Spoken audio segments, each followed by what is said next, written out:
मित्रों नमस्कार, भारत माता की जय, वंदे मातरम, जय श्री राम। मित्रों मैं दिलीप पांडे, स्वागत है आपका मेरे YouTube चैनल में। मित्रों जैसा कि आप जानते हैं कि हमारा बिल्कुल स्पष्ट तरीके से और साफ साफ ये कहना है कि जो अंधभक्ति है वो हर किसी के लिए खतरनाक हो सकती है। यूजीसी के प्रकरण ने हम सभी लोगों को ये शिक्षा दी है कि अंधभक्ति अगर सामान्य वर्ग ने जो की लगातार मोदी की, तो इससे उसको भी झटके झेलने पड़े। तो हमारा जो कर्तव्य है वो ये है कि हम जो हो रहा हो वो दिखाएं। हमारी विचारधारा हिंदुत्व है, हमारी विचारधारा राष्ट्र है और हम अपने राष्ट्रवादी हिंदुत्ववादी पार्टी के साथ ही रहेंगे। लेकिन हमारा ये कर्तव्य है कि अगर कहीं पर गलती हो रही है, चूक हो रही है, तो चेतावनी देना, समाज की बात बताना, ये भी हमारा एक कर्तव्य है। इसका हमको निर्वहन करते रहना है, क्योंकि हमें कुछ ऐसे सबक मिले हैं और हमको अगर हम उन सबक को नहीं मानेंगे तो आगे हमारे समाज को, हमारे देश को और दिक्कत होगी। तो आइए हम शुरू करते हैं अपना आज का वीडियो। और वीडियो को शुरू करने से पहले हमारी आपसे फिर से एक अपील है।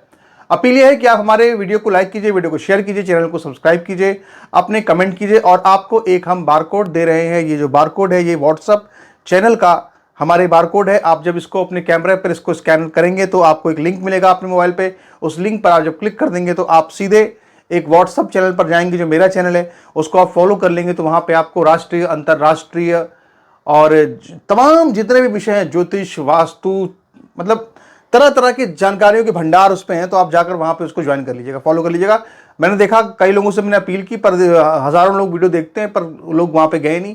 तो आपको ज़रूर जाना है, ध्यान रखिएगा, ये काम कर दीजिएगा, अभी तुरंत कर दीजिए।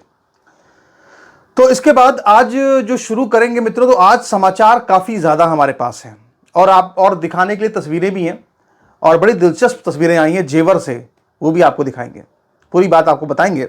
लेकिन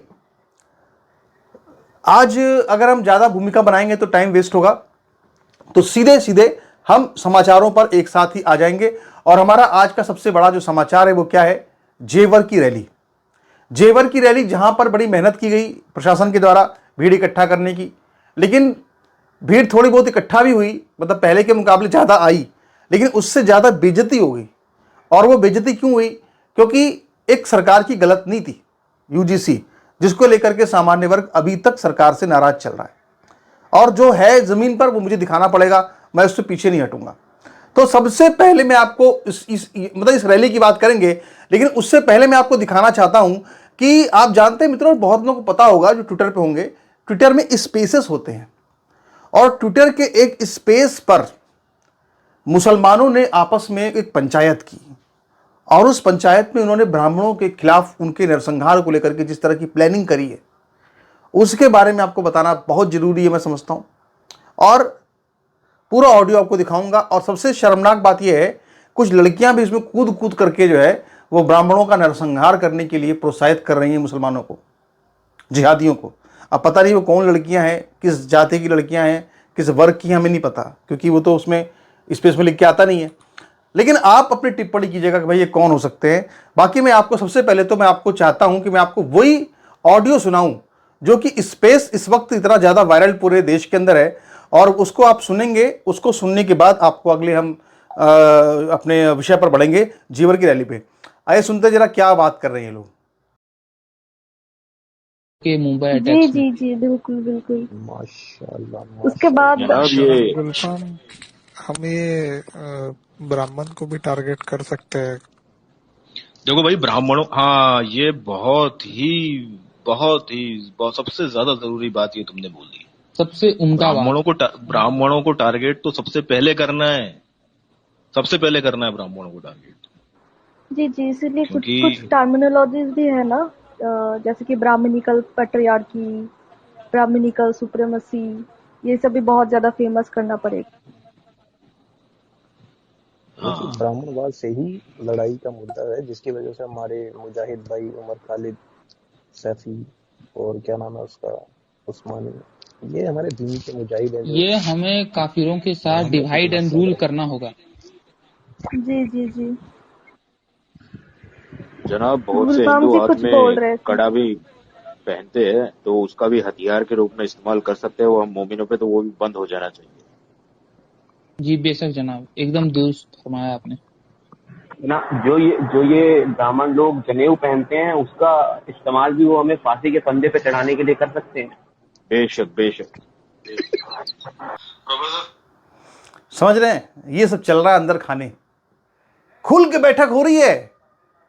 ब्राह्मणों का कड़ा छीन लो, हमारी जान चली जाएगी, जनेऊ उतारवा लो इनका, फांसी लटका देंगे हमें, काफिरों को बांटो मारो। और ऊपर से इसमें कुछ खातूने हैं, पता नहीं कौन है वो, भगवान जाने, वो भी कह रही हैं ब्राह्मण पितृ सत्ता के खिलाफ प्रचार हो रहा है। तो ये सब जो चल रहा है, जो काफिरों को तोड़ो, क्या यूजीसी यही नहीं था? सोचना पड़ेगा हमें गंभीरता से। और क्यों आज विरोध हुआ, क्यों इतना प्रबल विरोध हुआ प्रधानमंत्री का, और अभी भी जारी है लगातार विरोध। और उसका सबसे बड़ा एग्जाम्पल जो है वो है जेवर की रैली। मित्रों, जेवर में जो रैली हुई, मैं आपको उसकी रैली की तस्वीरें आपको पूरी दिखाऊंगा अभी। तो जेवर में जो रैली हुई, उस रैली में मैंने देखा कि जो रैली को लेकर के अगर देखा जाए तो निश्चित तौर पे उन्होंने 800 बसें लगा दी, गलगोटिया यूनिवर्सिटी के बच्चों को बुला लिया, और भी कई यूनिवर्सिटी के बच्चों को बुला लिया, सारा कार्यक्रम सजा लिया, लोगों को भीड़ बुला ली, सब हो गया। पहले क्या था कि सामान्य वर्ग जो है उत्साह में आकर के खुद ही मोदी जी को देखने के लिए पहुंच जाया करता था कि मोदी जी भगवान है हमारे लिए। भाई सामान्य वर्ग मोदी जी को भगवान ही मानता था, क्योंकि मोदी जी ओबीसी में आते हैं। और बहुत से लोग अब कहते हैं कि मोदी जी तेली हैं जाति से, लेकिन सामान्य वर्ग ने कभी भी उस चीज़ को सोचा नहीं कि वो किस वर्ग से आते हैं, किस जाति से आते हैं। सामान्य वर्ग उनकी रैलियों में स्वस्फूर्त होकर के आया करता था। लेकिन यूजीसी के नाम पर ऐसा आहत हुआ सामान्य वर्ग कि अब सामान्य वर्ग जो है वो इनकी रैलियों में दिख नहीं रहा। भाई हम तो देखते हैं कि तमाम बहुत सारे लोग जो है वो जो अभी भी प्रधानमंत्री मोदी का समर्थन करते हैं कि यूजीसी लाए तो क्या हुआ, सामान्य वर्ग के लोग, लेकिन वो रैलियों में कहीं दिखते नहीं हमें। बहुत बारीक बात बोल रहा हूं मैं आपसे, इसको ध्यान से सुनिएगा, बहुत ध्यान सुनिएगा। अभी प्रदीप सिंह जो कि एक बड़े वरिष्ठ पत्रकार हैं, उनकी एक पोस्ट बहुत जबरदस्त वायरल हो रही है। प्रदीप सिंह जो वरिष्ठ पत्रकार, उन्होंने ये कहा कि जो बीजेपी के खिलाफ प्रोपेगेंडा चलता था समाजवादी पार्टी का, कांग्रेस पार्टी का, उस प्रोपेगेंडा को पूरी तरह से अगर कोई मोदी की रक्षा करता था उससे, तो वो कौन, वो क्या था, वो था आयरन डोम, सामान्य वर्ग का आयरन डोम, जो कि और खासकर उसमें भी ब्राह्मण वर्ग जो लिखता था खूब कि जो ब्राह्मण का जो आयरन डोम था ना, वो आयरन डोम हट गया, आयरन डोम हट गया। आप सीधे आके मिसाइलें मोदी जी की इमेज पर गिरती हैं, कांग्रेस पार्टी समाजवादी पार्टी की, और आईटी सेल डिफेंड नहीं कर पाता। ये तो मैं अपने शब्द कह रहा हूं, पर ये भाव वही कह रहा हूं जो प्रदीप सिंह ने कहा। प्रदीप सिंह जी ने यह कहा है कि बीजेपी का कोर वोटर अब अचानक से बहुत ज्यादा साइलेंट हो गया है, और उसके कोर वोटर का इस तरह साइलेंट होना बीजेपी के लिए एक बहुत बड़ी खतरे की घंटी है। ये बात किसने कही? प्रदीप सिंह, जो बीजेपी के ही सपोर्टर पत्रकार हैं, उन्होंने खुद बीजेपी को समझाते हुए कही, भैया अपने कोर वोटर का ध्यान रख लीजिए। तो अब क्या हुआ कि अब उस तरह वाली बात तो रही नहीं, तो अब इनको रैलियों में भीड़ जुटानी पड़ रही है, मेहनत करनी पड़ रही है। अभी समाजवादी पार्टी की रैली हुई, जो उनकी जो राजकुमार भाटी ने रैली बुलाई थी, गुर्जरों की रैली कहा जा रहा था उसको। तो वो जो गुर्जर रैली बुलाई उन्होंने, उस रैली में अगर आप देखिए, उस रैली में जो भीड़ आई तो कहा जा रहा है साहब कि ऐसी कोई बहुत भारी भीड़ तो नहीं आ गई, ऐसा कहा जा रहा है। लेकिन उसके बाद भी देखिए जो भी भीड़ आई वो स्वतः भीड़ आई नेताओं के बुलाने पर। लेकिन अब देखा जा रहा है कि बीजेपी के नेता भी काम नहीं कर पा रहे साहब, उनके बुलाने में भीड़ नहीं आ रही। क्या आप देखिए, लक्ष्मीकांत वाजपेयी जो मेरठ में जब जिस तरह से घूम रहे थे, वो एक क्या कहते हैं कि टूटी फूटी सी गाड़ी पर छत पर चढ़ के कहते कि आइए आइए रैली में आइए, मगर कोई रैली में आया नहीं। इसके बाद भी भीड़ नहीं आई, सामान्य वर्ग नहीं आया। पंडित जी उतरे, फिर भी पंडित जी नहीं आए, वो देखा सबने मेरठ में जो हुआ। और इसके बाद फिर अब यहां पर आप देख लीजिए, यहां पर क्या स्थिति। अब वो जान गए हैं कि चूंकि नेताओं में दम नहीं रहा, नेता तो भीड़ बुला नहीं पाएंगे, तो अब क्या करें, सीधे गलगोटिया यूनिवर्सिटी वालों को बोल दिया भाई कि तुम लेके आ जाना छात्रों को, अपने छात्र आ गए। ऐसे हो रहा है ना। तो ये जो हो रहा है, ये सरकार के लिए, मोदी जी के लिए खतरे की घंटी नहीं, खतरे की घंटी तो मोदी जी की हो गई। मोदी जी ने तो अपना समझ लीजिए कि झोला उठाने का इंतजाम कर लिया है यूजीसी ला करके, इसमें तो कहीं में कोई दो राय नहीं है। चाहे बीजेपी पूरे देश में सब स्टेट जीत जाए, लेकिन इसके बाद भी मोदी जी का उद्धार नहीं होने वाला। आप इसको देख लीजिएगा, जब 2029 का चुनाव आएगा ना, अगर मोदी जी ही अगर चेहरा रहे तो जनता का जो रवैया होगा वो देख लीजिएगा आप लोग, वो तो बात की बात है। बहरहाल आगे बढ़ते हैं, देखते हैं दरअसल हुआ क्या मित्रों कि जिन गलगोटिया यूनिवर्सिटी के बच्चों को बुला करके ये लोग लाए थे रैली में, उन्हीं गलगोटिया यूनिवर्सिटी के बच्चों ने ही रैली के अंदर जा करके सारी पोल पट्टी खोल दी। क्या बोला जरा देखिए एक बार। लिए जान देकर आए स्टूडेंट्स की कहानी। Hello guys, my name is Sanjana. सुबह हमें कॉलेज वालों ने 8 बजे ही बुलाया था और जैसे ही हम कॉलेज पहुंचे गेट से ही हमें सीधा बस में बैठाकर भेज दिया जा रहा था। हमें ले जाया जा रहा था जेवर इंटरनेशनल एयरपोर्ट इनॉग्रेशन में। अब सोचो 300 प्लस बसेस सिर्फ हमारी यूनिवर्सिटी से गई थी और भी बाकी सारे कॉलेज के इतने सारे स्टूडेंट्स थे। वहाँ पहुंचकर ऐसा लग रहा था कि सिर्फ स्टूडेंट ही स्टूडेंट है। और ऑनेस्टली बोलूँ ना, कॉलेज वालों ने थोड़ा ज्यादा ही कर दिया आज, मतलब सिर्फ अटेंडेंस के लिए हमें भेज दिया गया। हालांकि रास्ते में थोड़ा एक्साइटमेंट था, हम लोग इमेजिन कर रहे थे कि चलो एयरपोर्ट के अंदर जाएंगे, कुछ नया एक्सपीरियंस होगा। लेकिन वहाँ पहुँचते ही एकदम अलग ही सीन था। इतना भीड़ था, इतना रश कि लिटरली चलने का भी जगह नहीं था। और इस मैडम को देखो, चेक इन के टाइम पर परफ्यूम लगा रही है। बाय द वे हम लोग अंदर गए, लेकिन सच बताऊं मैं तो शॉक हो गई थी। हमने सोचा एटलीस्ट मोदी जी को सामने से देख पाऊंगे, लेकिन रियलिटी क्या थी, हम लोग वहां जाने के बाद भी उन्हें सिर्फ स्क्रीन पर देख पा रहे थे। और ऑनेस्टली मैं इतना थक गई थी ना कि मेरे अंदर वीडियो शूट करने की भी एनर्जी नहीं बची थी। उसके बाद कैसे कैसे हम कॉलेज आए और बस आज का पूरा दिन यही था। तो आज के ब्लॉग में इतना ही। मैं तो ये लड़कियों ने सब कांड कर दिया रैली के अंदर, खूब स्टूडेंट्स की। देखिए जो आप देखिए आप उस सच से मुंह मोड़ नहीं सकते। हम बार बार आपको चेतावनी दे रहे, चेता रहे हैं। ये सबके लिए चिंता का विषय है। जो लोग बीजेपी के बड़े नेता हैं, लीडर हैं, बड़े बड़े लोग बीजेपी के, वो सब जाके बताएं सरकार को अंदर खाने में भाई कि ये सब चल रहा है समाज के अंदर। क्यों? क्योंकि आप कोई झूठ को आप कितना बड़ा दिखाएंगे भाई। देखिए जब सामान्य वर्ग ही आपकी रैली में आया करता था, आप उसके लिए यूजीसी लेकर आ गए, वो नाराज बैठ गया। आप उसको कैसे मनाएंगे? अरे ये तो कुछ भी नहीं है भाई साहब, मेरे पास जो इन्फॉर्मेशन है ना, जमीन हिल जाएगी भाई साहब। बीजेपी के कार्यकर्ता जिनसे मैंने खुद मुलाकात की, उन्होंने मुझे खुद ये बात कही, एसआईआर में यूपी में बहुत सारे नाम बीजेपी वोटर्स के कटे, अल्पसंख्यकों ने, यादवों ने अपने नाम लिखवा लिए सारे। एसआईआर में नाम ब्राह्मणों के और यही बीजेपी के वोटर्स के कटे। और हम लोग यूजीसी आने के बाद ऐसा दम तोड़ गए, ऐसा निराश हो गए कि हमने कुछ किया नहीं। और हम लोग जो है 2-2 हज़ार रुपये खर्च करके लोगों के आधार कार्ड छपवाते थे और सब कराते थे, इसलिए अपने पैसे लगा करके कि वोट बन जाए, एसआईआर पूरा हो जाए। लेकिन अब जो है हम एसआईआर में काम नहीं कर रहे, क्योंकि हम निराश हैं बीजेपी की नीतियों से, खासकर यूजीसी से। खुद मेरे सामने मेरे मुंह पर ये बातें बोली बीजेपी कार्यकर्ताओं ने। और बीजेपी कार्यकर्ता खुद हमको खबर भेज रहे हैं, खुद बता रहे भैया इस पर खबर बनाइए, भैया इस पर बनाइए खबर, यहाँ पे जो है पाखंडी बोल दिया गया उसको, पंडित जी को। हमें बोल रहे खुद यूपी से बीजेपी के कार्यकर्ता। और हमने उनसे कहा यार ज़्यादा ये सब करने से क्या लाभ है, कहीं योगी जी हार जाएंगे तो दिक्कत होगी। आप जानते हैं मुसलमान किस तरह से हावी होगा देश के अंदर फिर। लेकिन कहे नहीं भैया ये बहुत बड़ी बात है, आप जात की बात हो गई, ये तो पंडित जी की बात हो गई, ऐसा नहीं। पाखंडी कैसे बोल दिया, समझ रहे हैं आप? ये खुद बीजेपी के वर्कर्स ने मुझे ऐसे वो देते हैं कि भैया खबर बनाओ इसके ऊपर, समझ रहे हैं। हालांकि हमने इस पर कोई वीडियो नहीं बनाया, क्योंकि हमें पता है कि हमको एक सीमा तक अपना विरोध कर सकते हैं। उससे ज़्यादा करेंगे तो फिर चीज़ें डिस्टर्ब हो जाएंगी। और एक परिस्थिति होती है, एक पारिस्थितिक ही होती है पूरे देश के अंदर राजनीतिक रूप से समाज वर्गों की। हम वो नहीं कर सकते कि हम ऐसा खुल करके चीज़ें हों कि फिर योगी जी भी कोने लगें, वो नहीं कर सकते हम लोग। भाई देखो हमारा साफ कहना है, जिसको खुश हो रहना हो खुश रहे, नाराज होना हो नाराज हो, हमें इससे कोई लेना देना नहीं है। आप हमें आओगे यहाँ गालियाँ दोगे, कहोगे तुम ब्राह्मण नहीं हो, तुम ये। रैली की वीडियो लड़कियों ने बना दी, लड़कियों ने कांड कर दिया। चलिए बहुत कुछ बोलने के लिए है तो क्या कहा जाए। बहरहाल हम अपनी आज जो है एक और विषय पर अपनी बात करना चाहते हैं। तो ये आप देख रहे हैं ब्रजभूषण शरण सिंह का बयान बड़ा वायरल हो रहा है, बड़ा महत्वपूर्ण बयान है। और मैं इस बयान के अंदर की जो गहराई है ना, उसको समझने की जरूरत है। ब्रजभूषण शरण सिंह ने यह कहा कि इस वक्त जो है दुनिया के अंदर, भारत के अंदर 2 सबसे बड़े खलनायक हैं। एक तो मुसलमान पहले नंबर पर, दूसरा सामान्य वर्ग यानी सवर्ण। उन्होंने इतना ही कहा, बस इतना ही कहा। लेकिन ये बहुत गहरा बयान है। अब सोचिए अगर 2 खलनायक कहीं एक हो गए, कहीं अगर मुसलमान सामान्य वर्ग एक हो गया तो क्या होगा? इशारा समझ रहे हैं?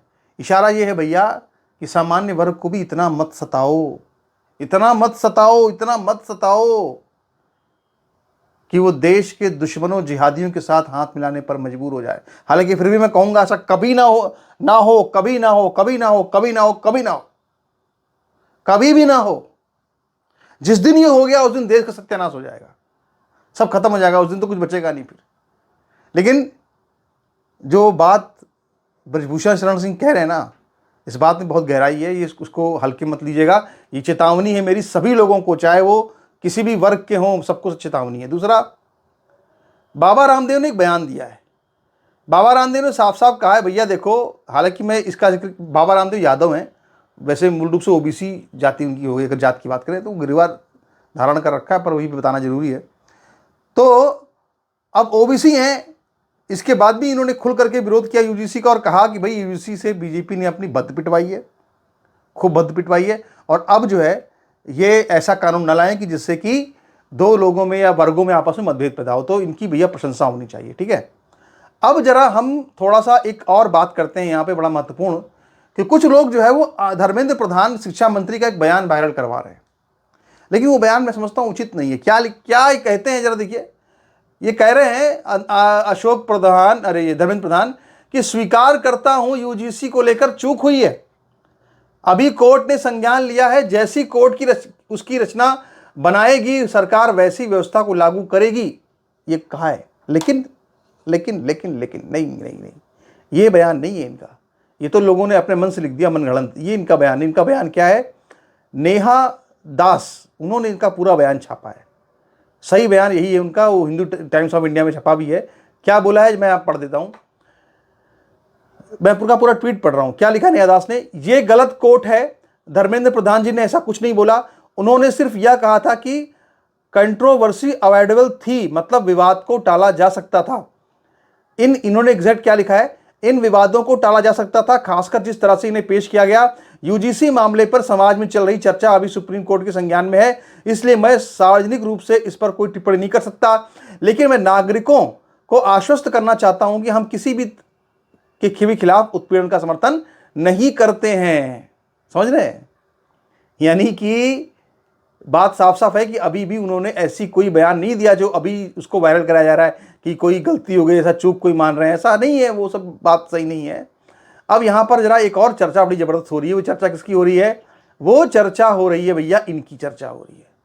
और चर्चा मोदी जी के साथ क्यों हो रही पता, ये कौन है, बालेन शाह, नेपाल के नए प्रधानमंत्री बने हैं।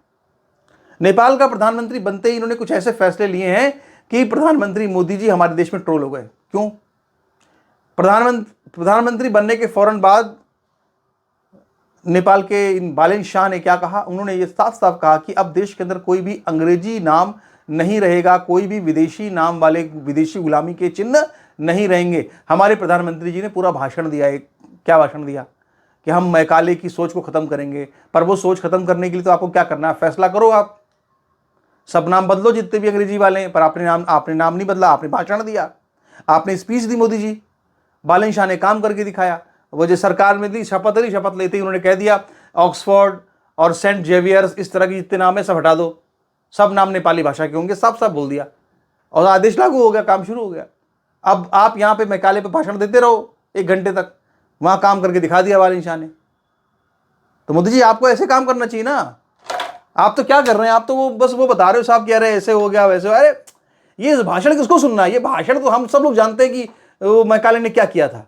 अरे मैकाले ने जो किया वो किया, आप क्या कर रहे हो ये बताओ ना, आप कब काम करोगे। और यहां पर जरा देखिए, अब मैं ये बात क्यों कह रहा हूं, इसको जरा देखिए एक बार। और बहुत से फैसले लिए बालेन शाह ने, ठीक है, कोचिंग सेंटर वगैरह पे लगाम लगाई है और तमाम फैसले उनके अच्छे हुए हैं। लेकिन यहां पर देखिए जरा, एक अजित भारती का ट्वीट भी है, और वो ट्वीट इसलिए क्योंकि देखो भाई लगातार अमित शाह क्या कह रहे हैं, अमित शाह जो है अब जाकर के वहां पे अच्छा काम किया, हम इसको में कोई दोहरान नहीं है कि नेशनल सिक्योरिटी के लिए काम बहुत अच्छा है, बीजेपी ये काम बहुत अच्छा है। लेकिन अब जा करके जगह जगह पे कह रहे हैं बंगाल में कि हम घुसपैठियों को भगा देंगे कह रहे हैं। लेकिन साहब कितने ऐसे राज्य हैं देश के, यूपी हो गया, महाराष्ट्र हो गया, जहां आज भी खूब बांग्लादेशी घुसपैठी हैं, खूब रह रहे हैं, और किसी को आप भगा नहीं पा रहे। यही बात यहां पे अजित भारती ने क्या लिखा, देखिए अजित भारती ने लिखा, अच्छी बात लिखी, क्या लिखा कि 2016-26 बीजेपी सरकार रही असम में, 14-26 बीजेपी सरकार रही केंद्र में। किस आधार पर कांग्रेस को जनसांख्यिकी परिवर्तन का उत्तरदायी आज भी कहा जा सकता है? 10 वर्षों से आपने कोई नीति नहीं बनाई। आप यह चुनाव जीतेंगे, अच्छे से जीतेंगे, पर 31 में पुनः आप यही कहकर वोट मांगेंगे। यानी आप वो कह रहे हैं साहब कि आप जो है वो वेस्ट बंगाल का चुनाव ऐसी कहकर जीतेंगे, आप यहाँ घुसपैठियों को भगाएंगे, लेकिन 31 में आप फिर यही बोलेंगे कि हम घुसपैठियों को भगाएंगे। जो मैंने आपसे कहा बालन शाह वाली बात, क्लिक कीजिए। देखिए, हिंदुओं को मिला क्या जमीन पर? ठोस बात बताओ। हिंदुओं को केरल मिल गया क्या? हिंदुओं को पश्चिम बंगाल मिल गया क्या? ठोस बात करनी चाहिए कि वो मिलने से नहीं है कि हमको यूपी मिल गया, महाराष्ट्र मिल गया। जमीन पर काम क्या हुआ? भगाए कि नहीं भगाए घुसपैठिए? महाराष्ट्र में कितनी घुसपैठी, मुंबई की हालत खराब है, मुंबई की, जो मुंबई के लोगों को बता देंगे हमको भी आप। तो आपको इतना बड़ा बहुमत जो महाराष्ट्र में मिला है, तो आपने क्या घुसपैठियों को निकालना शुरू किया? अभी आप फिर चुनाव होंगे अगली बार, फिर आप बोलेंगे कि घुसपैठियों को निकालेंगे महाराष्ट्र से। तो भाई हमारा ये कहना है कि यार जनता आपकी बार बार बात क्यों सुनेगी? एक ही बात आप रिपीट करो। क्या जनता मूर्ख है? जनता फिर किसी और को वोट दे देगी, कोई किसका नुकसान होगा? फिर आप जनता गाली देंगे जनता बेकार है। जनता बेकार नहीं है, जनता ने आपको पूरी ताकत से जिताया है महाराष्ट्र का चुनाव। लेकिन क्या आप पूरी ताकत से वहां पे आप भगा रहे हो घुसपैठियों को? नहीं भगा रहे आप। आपने कहा कि हम औरंगजेब की कब्र को हटाने पर विचार करते हैं। ये देवेंद्र फडणवीस का बयान है ऑन रिकॉर्ड विधानसभा में। आपने कुछ किया उस पर? कुछ नहीं किया आपने।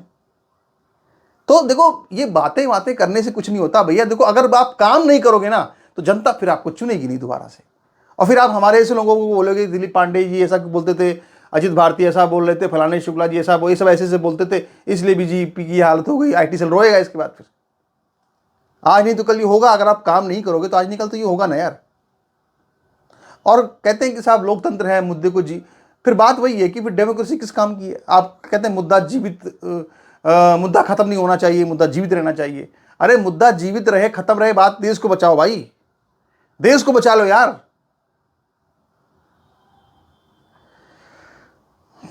तो ये सब बातें मैं समझता हूं मित्रों की सबको समझनी चाहिए। हम ऐसी कोई बात नहीं कह रहे आपको जो कि कोई गलत हो। मुझे लगता है कि आप सब लोगों को इस पर आप मेरे से सहमति होंगे। और यहाँ हमारे देखिए, यहाँ पर एक बयान देखिए, जरा आपको दिखाना चाहता हूँ। यहाँ पर देखिए, अमित शाह ने बयान दिया रैली में, क्या उसमें पश्चिम बंगाल में क्या बयान दिया कि ममता बनर्जी ने 77 समुदायों को ओबीसी में जोड़ा, जिनमें 75 मुस्लिम समुदायों से हैं। धर्म के आधार पर ओबीसी तय नहीं होगा। ये बयान किसने दिया? अमित शाह ने दिया। अब जरा आप ये फोटो को देखिए, ये उस इंटरव्यू का पार्ट है जिसमें मोदी खुद खुशी खुशी बता रहे हैं कि हमारे गुजरात में इतने मुसलमान जातियों को ओबीसी में आरक्षण मिलता है। यहाँ पे देवेंद्र फडणवीस क्या कह रहे हैं कि हमारे यहाँ पे जो है, हमने गर्व से बता रहे हैं हमने मुसलमानों को आरक्षण दिया है। तो भाई देखो, ऐसे नहीं काम चलेगा ना यार। आप पश्चिम बंगाल में जाके बोलोगे नहीं साहब ममता बनर्जी, तो वही जो ममता कर रही है वही आप भी कर रहे हो।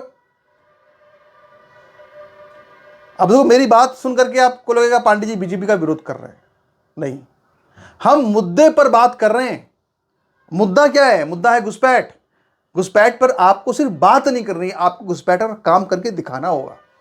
आपको इनको निकालना होगा बाहर। आप क्या कर रहे हो? आप ओबीसी की बात कर रहे हो वहां पे पश्चिम बंगाल में जाके, और यहां पे आप ओबीसी में मुस्लिम को आरक्षण दे रहे हो। यूपी में भी है, प्रधानी लड़ते हैं मुसलमान ओबीसी वाले सब। ओबीसी के नाम पे उनको आरक्षण मिलता है मुसलमानों को इस देश में लड़ने के लिए चुनाव प्रधानी ये सब। अरे हमें पता है, हमने देखा है, देखा भाई हमने। तो ऐसे कैसे काम चलेगा? तो क्या है, वो खाने के दांत कुछ और, दिखाने के दांत कुछ और, ऐसा छोड़ दीजिए। बीजेपी को नहीं ऐसा करना चाहिए। तो मित्रों, आपके इस पर क्या विचार है? अपने विचार रखिए, अपने टिप्पणी कीजिए, चैनल को लाइक, चैनल सब्सक्राइब कीजिए, वीडियो को लाइक कीजिए। और हमारे जो स्कैनर आपको दे रहे हैं, ये स्कैनर जो है हमारे व्हाट्सएप चैनल का स्कैनर है, और इस पर आप जरूर इस पर अपने कैमरे से स्कैन करेंगे, आपको लिंक मिलेगा, लिंक पे दबाइएगा, क्लिक कीजिएगा, वहाँ पे आपको एक ग्रुप व्हाट्सएप चैनल मिलेगा, उसको आप फॉलो कर लीजिएगा। वहाँ मेरे बहुत अच्छे लेख वीडियो आपको और भी मिलते रहेंगे। नमस्कार, धन्यवाद।